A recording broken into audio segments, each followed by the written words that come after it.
أعوذ بالله من الشيطان اللعين الرجيم. بسم الله الرحمن الرحيم. الحمد لله الذي يخلق ولم يخلق ويرزق ولا يرزق ويطعم ولا يطعم، ثم الصلاة والسلام على عبدك ونبيك وصفيك ورسولك وخيرتك من الخلق أبي القاسم محمد. اللهم صل على محمد وآل محمد وعلى أهل بيته الطيبين الطاهرين المعصومين المظلومين، سيما ابن عمه علي عليه السلام، وهو النبأ العظيم والصراط المستقيم والقرآن الكريم، وهو الصديق الأكبر والفاروق الأعظم وحبل الله المتين وإمام المسلمين ووصي رسول رب العالمين، واللعنة الدائمة على أعدائهم أجمعين. أما بعد، فقد قال الله سبحانه وتعالى في محكم كتابه المبين: بسم الله الرحمن الرحيم. لها 7 أبواب لكل باب منهم جزء مقسوم.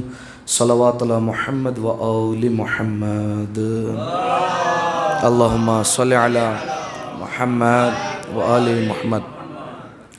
سامعین محترم، عزیزان گرامی قدر، گفتگو مسلسل ہماری سفر آخرت کے عنوان کے ذیل میں جاری و ساری ہے، اور آج بحمد خدا یہ سلسلہ گفتگو اپنے 59ویں مرحلے میں داخل ہو رہا ہے۔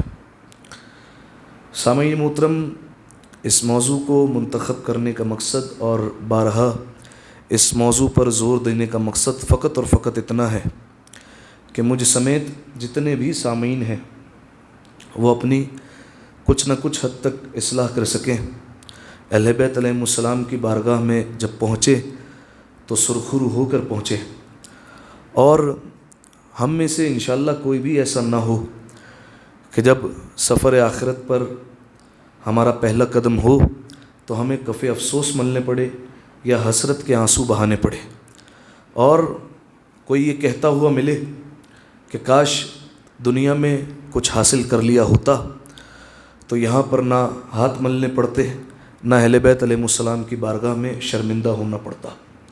لہٰذا وہاں حسرت کرنے سے بہتر ہے انسان یہاں محنت کر لے۔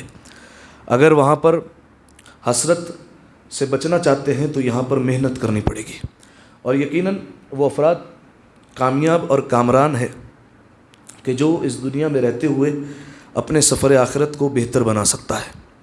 جو بہتر بنا لے وہی یقیناً کامیاب ہو گیا، اور جو یہ سمجھ پائے کہ یہ دنیا چند دنوں کی زندگی ہے، بالآخر ایک نہ ایک دن آنکھ بند ہو جانی ہے۔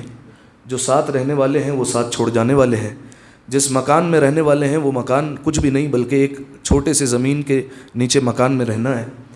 جس رشتہ داروں پر فخر کرتے ہیں وہی کل قبرستان کے حوالے کر کے آ جائیں گے۔ کوئی بھی ساتھ نہیں ہوگا، فقط اور فقط ایک شے ساتھ جائے گی قبر کے اندر، اس کا نام عمل ہے۔ اہل بیت علیہ السلام کی ولایت دل میں ہو اور عمل ساتھ لے کر جائے تو وہی شخص کامیاب ہوگا، وہی شخص کامران ہوگا۔ تو جو دنیا میں رہتے ہوئے اپنے آپ کو کچھ بنا گیا وہی وہاں پر کامیاب ہونے والا ہے۔ اور سارا کا سارا دار و مدار کس بات پر ہے کہ کامیاب ہوئے یا ناکام ہوئے، یہ کیسے فیصلہ ہوگا؟ یہ فیصلہ ہوگا انسان کے بالکل اختتام میں، یعنی جنت میں گئے یا جہنم میں گئے۔ یہ دیکھو، اگر جنت میں چلے گئے تو اس کا مطلب کامیاب ہو گئے، جہنم میں چلے گئے تو ناکام ہو گئے۔ اب کوشش یہ کرنی ہے کہ کسی طریقے سے ہم اپنے آپ کو کامیاب کر لیں۔ دیکھیے، یہ وہ 2 باتیں ہیں، جنت اور جہنم، جو میں آپ کے سامنے بیان کر رہا ہوں، یہ وہ چیزیں ہیں کہ پروردگار عالم نے اپنے انبیاء کو بھی اس معاملے میں ڈھیل نہیں دی، انبیاء کو بھی مسلسل جھنجھوڑتا رہا پروردگار عالم۔ میں آپ کے سامنے ایک روایت بیان کروں، جناب یحییٰ علیہ السلام، نام سنا ہے آپ نے؟ جناب زکریا کے بیٹے جناب یحییٰ علیہ السلام کون ہیں؟ جناب یحییٰ وہ نبی ہیں جن کی امام حسین علیہ السلام کے ساتھ بہت زیادہ مماثلت ہے۔ جیسے امام حسین علیہ السلام کو شہید کیا گیا، ان کے گلے پر خنجر چلا، ویسے ہی جناب یحییٰ علیہ السلام کے گلے پر بھی خنجر چلایا گیا۔ یہی وجہ ہے کہ روایت میں بیان کیا گیا کہ جناب یحییٰ اور امام حسین علیہ السلام کے قاتل جہنم کے ایک ہی طبقے میں ہوں گے۔ جہاں پر امام حسین کے قاتل ہوں گے وہیں جناب یحییٰ علیہ السلام کے قاتلوں کو بھی رکھا جائے گا۔ کون ہے جناب یحییٰ علیہ السلام؟ وہ نبی کہ جو آخرت کو یاد کر کے اتنا روتے ہیں، اتنا گریہ کرتے ہیں کہ ان کی آنکھوں کے نیچے گڈھے پڑ چکے ہیں۔ جناب زکریا علیہ السلام جو ان کے والد ہیں، جب ظاہر آپ جانتے ہیں نبی کا کام کیا ہوتا ہے، واعظ و نصیحت کرنا، نبی کا کام ہے دوسروں تک پیغام پہنچانا۔ تو جب جناب زکریا علیہ السلام دیکھتے ہیں کہ لوگ سامنے آ گئے ہیں اور جنہیں تبلیغ کرنی ہے، انہیں پیغام پہنچانا ہے، تو ایک نظر دوڑاتے ہیں اور اس میں دیکھتے ہیں کہ کہیں اس میں یحییٰ تو نہیں بیٹھا ہوا، اگر یحییٰ ہوگا تو پھر بات نہیں کی جائے گی، اگر میں نے یحییٰ کے سامنے آخرت کی بات چھیڑ دی تو یحییٰ اتنا روئیں گے، اتنا گریہ کریں گے کہ انہیں خاموش کرانا پھر ہمارے بس کی بات نہیں ہے۔ وہ پھر جنگلوں کا رخ کر لیا کرتے تھے اور وہاں جا کر بے تحاشا رویا کرتے تھے۔ یہ ہے جناب یحییٰ علیہ السلام، دو جملے میں نے ان کی عظمت کے حوالے سے آپ کی خدمت میں بیان کر دیے۔ جناب یحییٰ علیہ السلام، اب آپ جانتے دیکھیے ہمارے اہل بیت علیہ السلام بھی معصوم ہیں، انبیاء علیہ السلام بھی معصوم ہیں، لیکن کیا ان سب کی عصمت برابر ہے؟ کیا یہ سارے معصوم ایک جیسے ہیں؟ یہ جو انبیاء ہیں، جتنے رسول اللہ کو چھوڑ کر باقی جتنے انبیاء ہیں اور ہمارے ائمہ علیہ السلام، کیا ان کی عصمت برابر ہے؟ کیا ایک جیسے معصوم ہیں؟ نہیں، ایک جیسے معصوم تو نہیں ہے۔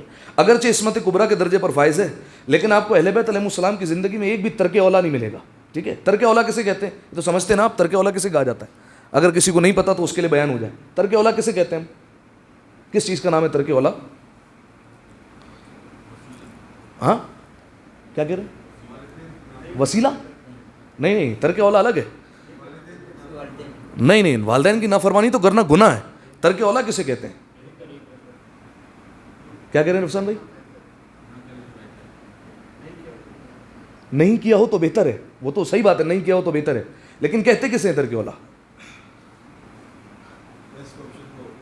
ہاں حسن، ترک اولیٰ، اولیٰ مطلب بیسٹ آپشن، ترک کرنا مطلب چھوڑ دینا، جو بہتر تھا اس کو چھوڑ دیا اور جو بہتر نہیں تھا اس کے مقابلے میں اس کو انجام دے دیا۔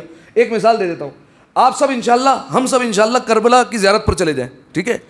نجف جب ہم پہنچے تو وہاں سے ہمارے پاس دو آپشن ہیں، ایک یہ کہ یا تو ہم نجف سے کربلا پیدل چلے جائیں، ٹھیک ہے، دوسرا آپشن ہے کہ گاڑی پکڑیں اور سیدھا کربلا جو ہے وہ 1.5 گھنٹے میں پہنچ جائیں۔ دو آپشن ہے، بہتر کیا ہے؟ پیدل جانا، ٹھیک ہے، بہتر ہے پیدل جانا۔ ہم نے پیدل کو چھوڑ دیا اور ہم چلے گئے بس میں یا ہم چلے گئے گاڑی میں، ہم نے کوئی گناہ نہیں کیا، لیکن کہا جائے گا ترک اولیٰ ہو گیا، یعنی بیسٹ آپشن جو تھا وہ چھوڑ دیا ہم نے، ٹھیک ہے۔ اسی طریقے سے نماز پڑھنی تھی اول وقت پر، ٹھیک ہے، اور جیسے ہی وقت ہوا ویسے ہی مصلی عبادت پر آ جانا چاہیے تھا، ہم نے تب نماز نہیں پڑھی، ہم نے دوسرے کاموں کو ترجیح دی اور ہم کام میں لگے رہے، 3-4 بجے بالکل ظہر کی نماز کے لیے اٹھے اور نماز پڑھنے کے لیے آ گئے۔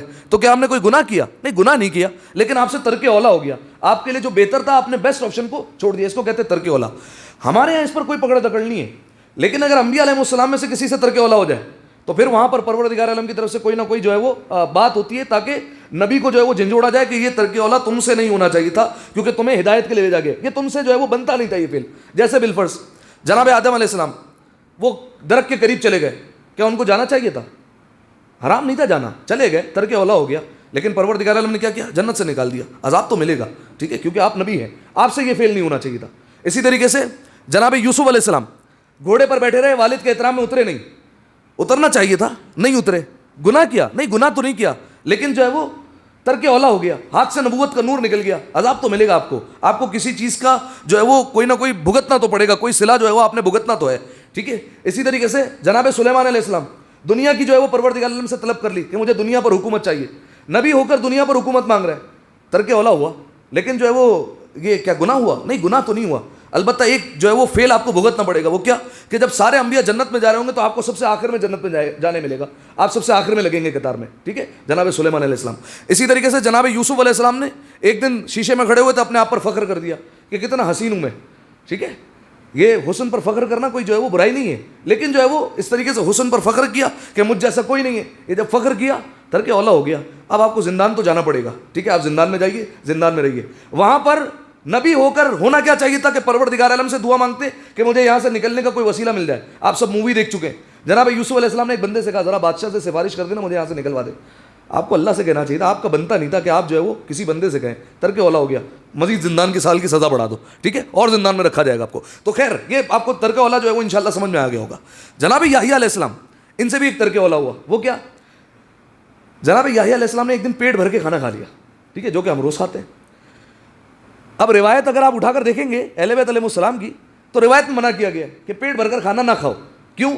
وجہ یہ کہ اگر پیٹ بھر کر کھانا کھاؤ گے تو سستی ہوگی، عبادت میں دل نہیں لگے گا، عبادت کی طرف راغب نہیں ہوں گے، مصلی پر آنے کا دل نہیں کرے گا، اگر آ بھی گئے تو جلدی جلدی عبادت سے جو ہے وہ جان چھوڑاؤ گے، لہذا جو ہے وہ جتنی بھوک ہو نا اس سے کم کھایا کرو۔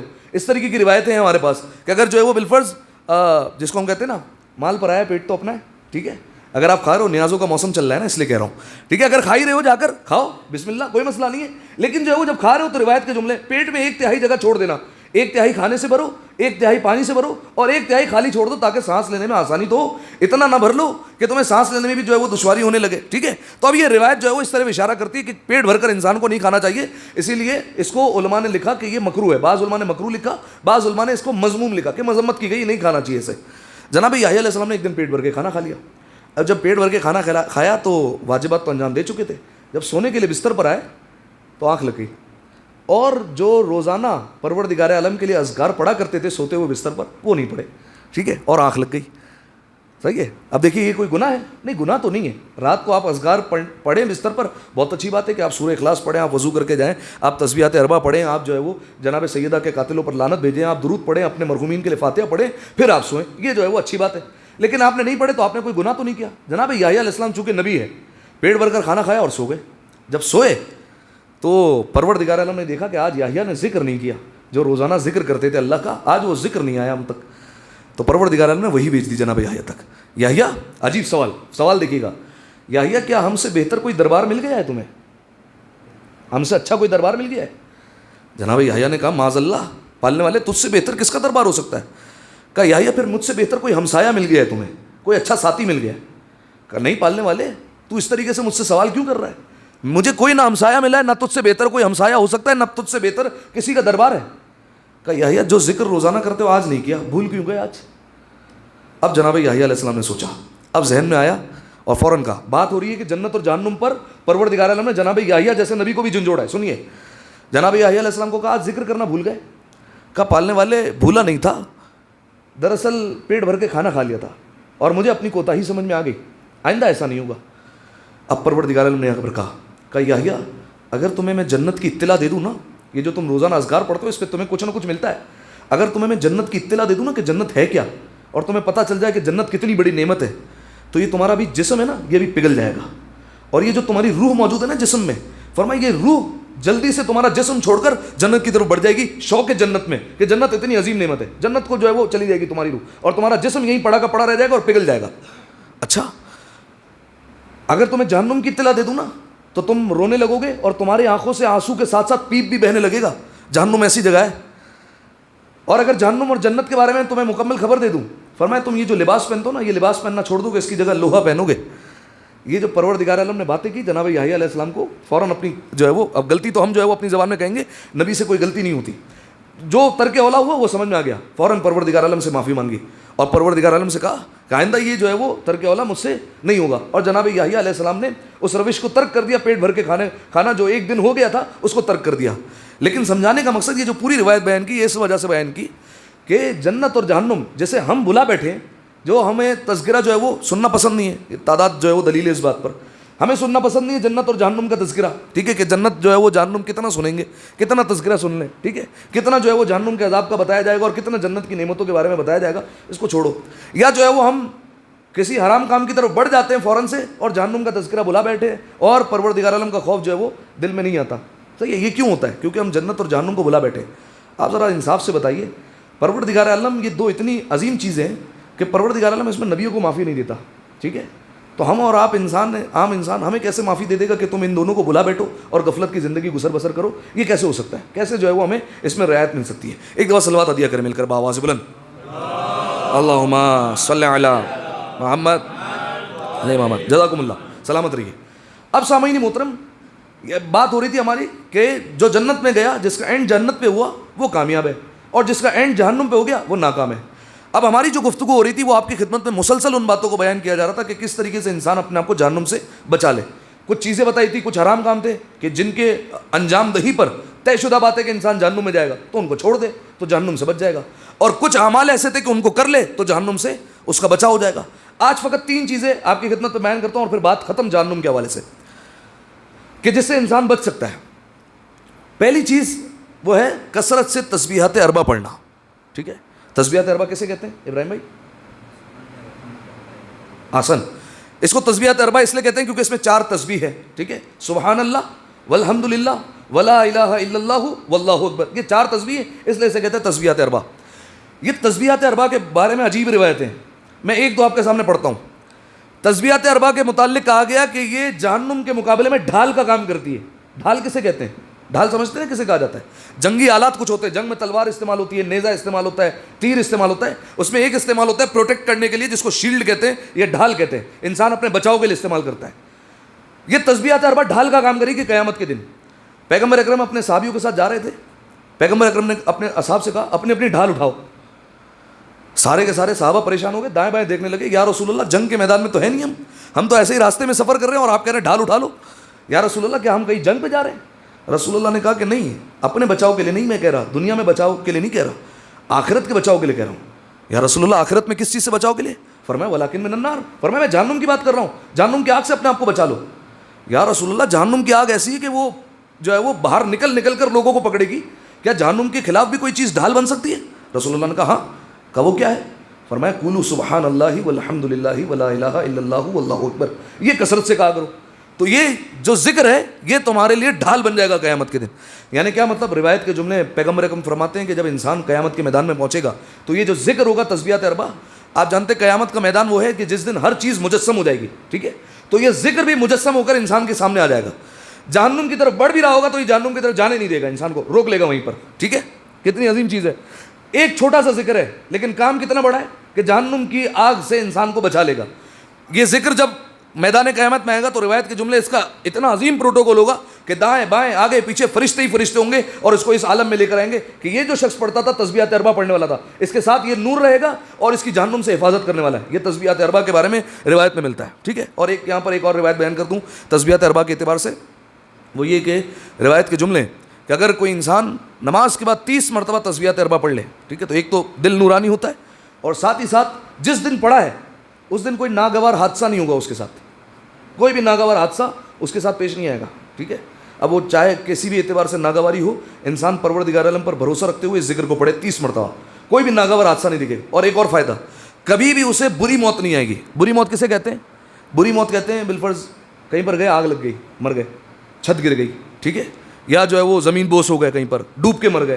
یہ جو بری موت ہے, بری اموات ہے, اس سے بھی انسان کی حفاظت ہو جائے گی اور اس سے بھی بچ جائے گا. یہ تسبیحات اربع, اتنا سا ذکر کثرت سے پڑھنے والا قیامت کے دن یہ ذکر ڈھال بن جائے گا اور اس کو جہنم میں جانے نہیں دے گا. ایک دوسرا 3 بیان کرنے کل. دوسرا تھوڑا سا مشکل ہے, بہت مشکل ہے ہمارے لیے کم از کم. وہ کیا ہے؟ ابھی ماہ شعبان آ رہا ہے, ماہ شعبان میں 27 روزے رکھنا. کتنے روزے؟ بہت مشکل ہے.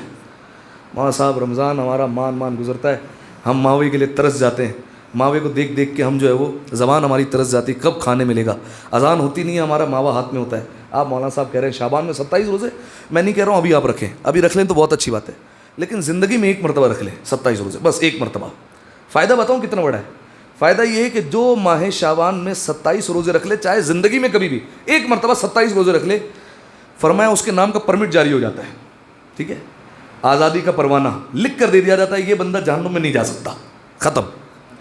ایک مرتبہ 27 روزے رکھ لیں, یہ طے شدہ بات ہے, پرمٹ نکل جائے گا بندے کا. جو ہم کہتے ہیں پرمٹ نکالو, پرمٹ نکل جائے گا اس بندے کا, اور آزادی کا پروانہ اسے لکھ کر دے دیا جائے گا کہ یہ بندہ دوسرے عذاب ہو سکتا ہے ہو جائے, ہو سکتا ہے قبر میں جو ہے وہ عذاب بھگت لے, برزخ میں عذاب بھگت لے, لیکن بالآخر جب قیامت میں پہنچا, یہ طے شدہ بات ہے, یہ جہنم میں نہیں جانے والا.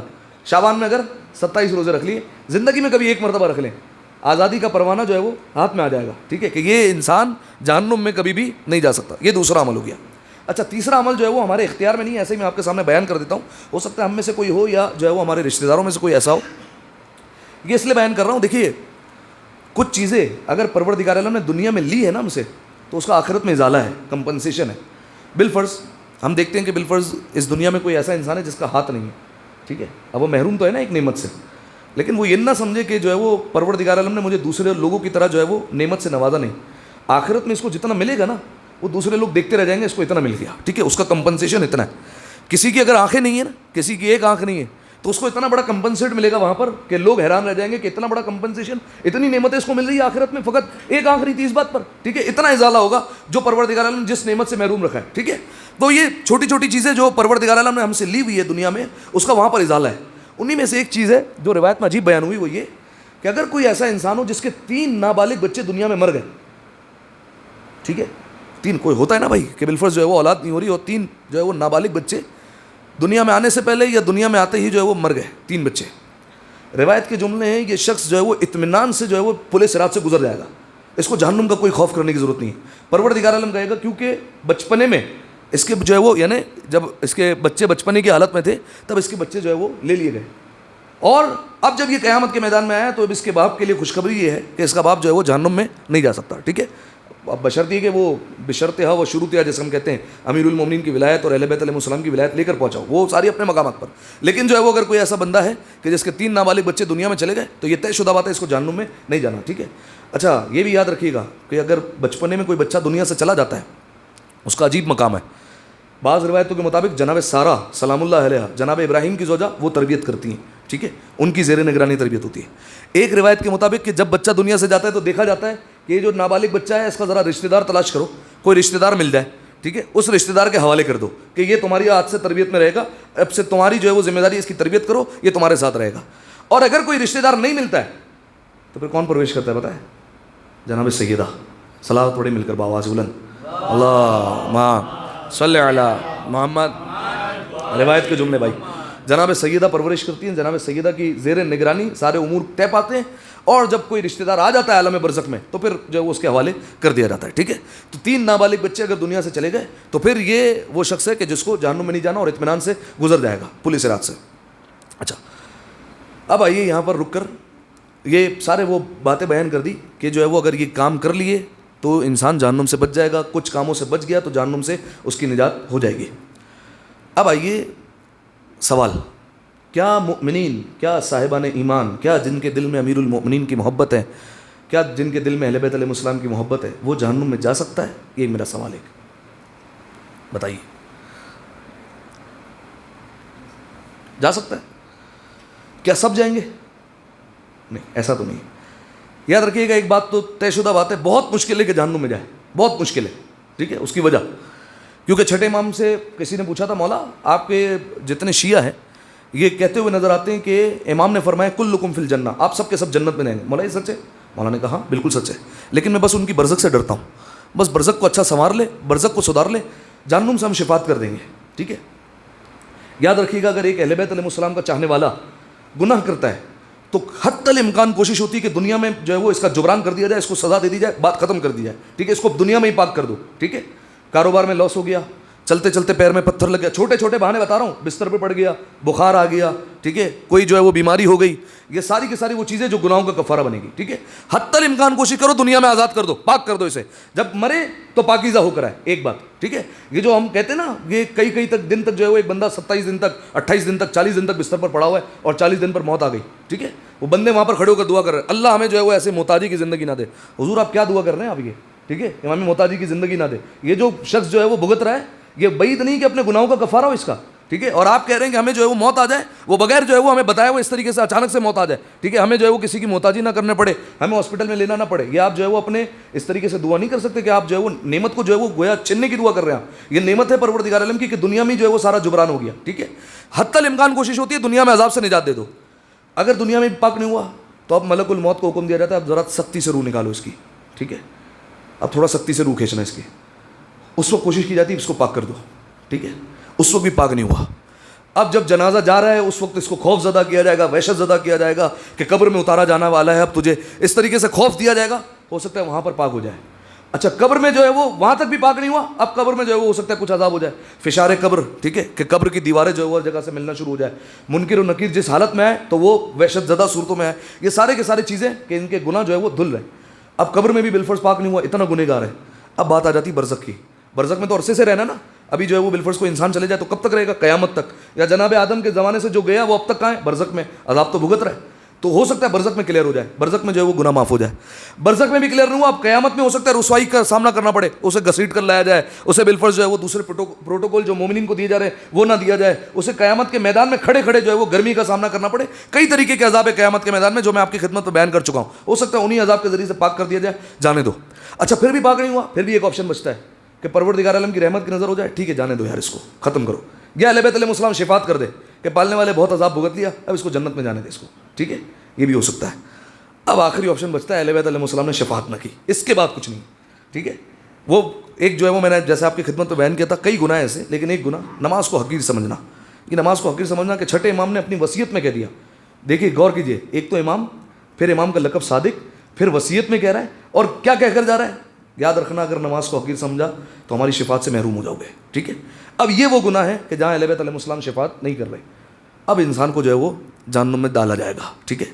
لیکن اگر دل میں امیر المومنین کی ولایت ہے، اہل بیت علیہ السلام کی محبت ہے، تو یہ طے شدہ بات ہے کہ اس کو بہت کم اور معمولی وقت کے لیے جہنم میں ڈالا جائے گا، اور جہنم کے سب سے پہلے طبقے میں ڈال کر نکال لیا جائے گا، ٹھیک ہے، اور عذاب اس کا ختم ہو جائے گا۔ یا تو دیگر مومنین شفاعت کر دیں گے، اہل بیت علیہ السلام بالآخر جو ہے وہ شفاعت کر کے اپنے پاس بلا لیں گے، ٹھیک ہے۔ تو یہ جو ہے وہ ایک سوال میں نے قائم کیا کہ کیا مومن جہنم میں جا سکتا ہے؟ اس کا جواب جی ہاں، لیکن بہت مشکل ہے کہ وہ امیر المومنین کی ولایت کے ساتھ جہنم میں جائے۔ ایسی ہمارے پاس روایتیں ہیں کہ شیعہ جو ہے وہ اہل بیت علیہ السلام کا چاہنے والا جہنم میں نہیں جا سکتا، ٹھیک ہے۔ اکا دکا پھر جو ہے وہ روایتیں جو ہے وہ اشارہ کر دیتی کہ بے نمازی ہو اور اس طریقے کے گناہ ہو تو پھر جو ہے وہ کہانی ہو سکتی ہے، ورنہ یہ کوشش ہوتی ہے کہ اس کو جہنم سے پہلے پاک کر دو اور گناہوں سے یہ مکمل طور پر پاکیزہ ہو کر جنت میں چلا جائے، ٹھیک ہے۔ تو یہ جو ہے وہ ایک سوال قائم کیا۔ اب آئیے کہ بالآخر کچھ تو ہوں گے جو جہنم میں چلے جائیں گے، اب کیا ہوگا؟ اب روایت کے جملے کہ جب مومنین جنت کی طرف جا رہے ہوں گے، دیگر مومنین جنت کی طرف جا رہے ہوں گے، تو وہ دیکھیں گے کہ یہ فلاں جو ہے وہ ہمارا جاننے والا تھا، یہ جہنم میں کیا کر رہا ہے۔ اب پروردگار عالم سے کہیں گے، بالفرض ابراہیم بھائی گزر رہے تھے، جنت کی طرف جا رہے تھے، آپ تمام جا رہے تھے جنت کی طرف، آپ نے دیکھ لیا میں جہنم میں ہوں۔ آپ نے کہا پالنے والے یہ جہنم میں کیا کر رہا ہے؟ ان کے ساتھ ہم نے نمازیں پڑھی تھی، ان کے ساتھ ہم نے زیارت کی تھی۔ اب پروردگار عالم کی طرف سے جواب آئے گا، یہ لوگ جو ہے وہ وہاں پر پولیس صراط پر کھڑے ہو کر جہاں سے جہنم نظر آئے گی وہاں سے کہیں گے پالنے والے یہ ہمارا جاننے والا ہے، یہ ہمارے ساتھ نماز پڑھنے آتا تھا مسجد میں، یہ ہم روزہ ساتھ افطار کیا کرتے تھے، پالنے والے یہ فلاں سال میں ہمارے ساتھ حج پڑھتا، یہ یہاں پر کیا کر رہا ہے؟ یہ تو میں جانتا ہوں چاہنے والا اہل بیت کا۔ پالنے والے یہ فلاں سال ہمارے ساتھ زیارت پر گیا ہوا تھا، یہ یہاں کیا کر رہا ہے؟ اب پروردگار عالم کی طرف سے حکم آئے گا تم بھی جہنم میں جاؤ اور ان کا ہاتھ پکڑ کر باہر لے کر آؤ، ٹھیک ہے۔ اب یہ مومنین شفاعت کریں گے، یہ مومنین اتریں گے جہنم میں، اور روایت کے جملے کہ مومنین کے لیے جہنم کی آگ ایسے سرد ہو جائے گی جیسے جناب ابراہیم کے لیے آگ گلزار ہوئی تھی، اب اتریں گے جہنم میں یہ، اور ان لوگوں کا ہاتھ پکڑ کر لے کر آئیں گے، آ جاؤ بھائی تم بھی ہمارے ساتھ، اور ہم جنت میں جا رہے ہیں تو ہم اپنے ساتھ لے کر جا رہے ہیں، سب کو نکالا جائے گا۔ جب باہر آئیں گے پروردگار عالم کو کہیں گے پالنے والے جن کا تو نے حکم دیا تھا ہم انہیں نکال کر لیا ہے، پروردگار عالم کہیں گا دوبارہ پلٹو جہنم میں، اور دیکھو جن کے دل میں ایک دینار کے برابر اگر کوئی خیر پاؤ نا، کوئی نیکی پاؤ، کوئی بھلائی پاؤ، تو جاؤ ان کا بھی ہاتھ پکڑو لے کر آؤ، جاؤ، دوبارہ بھیجا جائے گا، پھر اتریں گے جہنم میں، پھر جائیں گے اور پھر ان لوگوں کو لے کر آئیں گے، پالنے والے یہ بھی جہنم میں ملے جن کے دل میں خیر پایا جاتا تھا، بھلائی پائی جاتی تھی، پروردگار عالم کہے گا پھر پلٹو، اب جن کے دلوں میں آدھے دینار کے برابر بھی بھلائی پائی جاتی نا ان کو بھی لے کر آؤ، جس کے دل میں ایمان کی دولت موجود ہو ان کو اکیلا نہ چھوڑنا، لے کر آؤ، اب پھر اتریں گے یہ، اور پھر جا کر سب کو لے کر آئیں گے، اور پھر پروردگار عالم سے کہیں گے پالنے والے ہم نے مکمل جہنم میں دیکھ لیا، اب کوئی بھی ایسا نہیں بچا جن کے پاس ایمان کی دولت ہو اور ہم انہیں نہ لے کر آئے، پالنے والے سب کو لے کر آئے۔ اب پروردگار عالم کہے گا اب ان کو لے جاؤ جنت کی طرف، اور فرشتوں کو بھیجے گا، اب فرشتے آئیں گے اپنے ہاتھوں میں آگ کی بنی ہوئی کیلے اور آگ کے بنے ہوئے پٹھے لے کر، ٹھیک ہے۔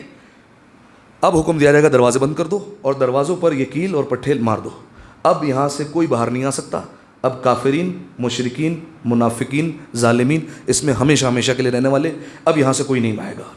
اس وقت جب نکالا جائے گا تو لوگ وہاں پر پروردگار عالم سے حسرت کر رہے ہوں گے، پروردگار عالم سے تمنا کر رہے ہوں گے، وہ جو کافر ہوں گے، مشرک ہوں گے، منافق ہوں گے، ظالم ہوں گے، پالنے والے نکال لے ہمیں بھی، پروردگار عالم کی طرف سے جواب آئے گا قال اخسؤ فیہا ولا تکلمون، خبردار پڑے رہو اس میں، خوار ہوتے رہو، اب مجھ سے بات کرنے کی ضرورت نہیں ہے۔ فرشتوں کو حکم دیا جائے گا تالے لگا دو سب پر، پٹھے لگاؤ، کیلے مار دو، جہنم کے دروازے بند کر دیا جائے، اب یہاں سے کوئی باہر نہیں آ سکتا، اب یہ ہمیشہ ہمیشہ کی زندگی، جو ہم کہتے ہیں نا، جو قرآن میں پڑھتے ہیں ہمیشہ ہمیشہ کے لیے جہنم میں رہنا ہے، یہ وہ لوگ ہیں، اب ان کو ہمیشہ ہمیشہ کے لیے رہنا ہے، اب کوئی بھی جو ہے وہ چانس نہیں ہے کہ یہ کسی طریقے سے باہر آئے، اب جہنم کو ہر طرف سے بند کر دیا گیا، کیلے لگا دی گئیں، ختم ہو گیا، اب جہنم میں باہر آنے کا سلسلہ، ٹھیک ہے۔ اب یہاں پر جو ہے وہ بات ختم ہو گئی جہنم کے سلسلے کی۔ اب جو ہماری آگے کی گفتگو ہوگی وہ جنت کے اعتبار سے ہوگی، لیکن اگلے جو ہے وہ جمعرات میں شاید ہو سکتا ہے کہ ماہ شعبان کے اعتبار سے جو ہے وہ کچھ نہ کچھ ہماری گفتگو ہو، اور جہنم کا تذکرہ یہاں پر جو ہے وہ ہمارا تمام ہوا، ٹھیک ہے۔ جتنی چیزیں تھیں وہ آپ کے سامنے بیان کر دی، خلاصہ کلام کے اعتبار سے صرف جو ہے وہ اشارہ کر دوں فقط اور فقط کہ ہماری جو ہے وہ تقریباً الحمدللہ جہنم کے موضوع پر 13 تقاریر ہوئی، اور اس میں ہم نے ابتدائی 7 تقاریر تو فقط اور فقط اس بات پر تھی کہ جہنم کے دروازوں پر لکھا گیا ہے، ٹھیک ہے، جہنم کے دروازوں کی تحریریں کیا ہیں اور ان کی مختصر وضاحت آپ کی خدمت میں پیش کی گئی۔ اس کے بعد آپ کی خدمت میں بیان کیا گیا کہ جہنم کے دروازے کیسے ہیں، ٹھیک ہے، امیر المومنین کا فرمان پیش کیا گیا کہ مولا نے فرمایا جنت کے دروازے ایسے عرض میں ایک ساتھ ہیں، ٹھیک ہے، اور اس میں کئی سالوں کا فاصلہ ہے، اور جہنم کے دروازے ایک کے اوپر ایک ہے، ٹھیک ہے، اس طریقے سے بیان کیا گیا تھا ان دروازوں کے کیا نام ہیں اور ان دروازوں میں کتنے سالوں کا فاصلہ ہے، اس میں کیا مختلف عذاب ہے، آپ کی خدمت میں بیان کی۔ پھر ہم جہنم میں داخل ہوئے تھے اور جہنم میں داخل ہونے کے بعد آپ کی خدمت میں بیان کیا اس میں کئی وادیاں ہیں اور کئی وادیوں کے جو ہے وہ جو بھی نام ہے، جب الحزن تھا اور لظہ تھا اور جو بھی نام تھے وہ آپ کی خدمت میں بیان کیے گئے۔ اس میں بتایا کہ کسی میں سردی کا عذاب ہے، کسی میں ٹھنڈ کا عذاب ہے، کسی میں جو ہے وہ سانپ اور بچھوؤں کا عذاب ہے، کسی میں آگ کا عذاب ہے، اس عذاب کی کیا کیا کیفیت تھی وہ جو ہے وہ آپ کے سامنے تفصیلی طور پر بیان کیا گیا۔ اس کے بعد جو ہے وہ بیان کیا گیا کہ جہنم کی غذائیں کیا ہوں گی، ٹھیک ہے، کہ وہاں پر جہنم میں رہنے والے کیا کھائیں گے، تو بتایا گیا کہ زقوم اور حمیم اور یہ سارے کے سارے قرآن میں مشروب اور کھانے کی چیزیں بتائی گئی جو جہنمی کو جو ہے وہ کھلائی جائیں گی۔